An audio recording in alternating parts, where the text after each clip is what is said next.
नमस्कार मंडळी, आपले आगरी मसाले म्हणजे ज्योती मसाले पुन्हा रिस्टॉक होत आहेत. तर मी दर 15 ते 20 दिवसांनी मसाले कुटतच असते, कारण की आपल्या मसाल्यांचा खपच तेवढा आहे. इथं मी मिरच्यांचे देठ काढून घेते आणि ह्या मिरच्या 3 दिवस उन्हामध्ये सुकून घेते. सर्व प्रकारचे गरम मसाले जे आहेत ते व्यवस्थित निवडून घेते. आणि हो, मी रोज रात्री गॅस आणि ओटा स्वच्छ धुवूनच घेते.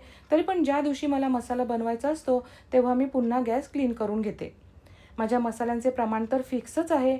पण मी जेव्हा पण मसाला बनवते ना, तेव्हा मी चुलीला म्हणजे शेगडीला नमस्कार करते आणि अन्नपूर्णा मातेला प्रार्थना करते, की "हे माते, नेहमीप्रमाणे माझा हाही मसाला चांगला बनू दे आणि माझ्या ग्राहकांना आवडू दे."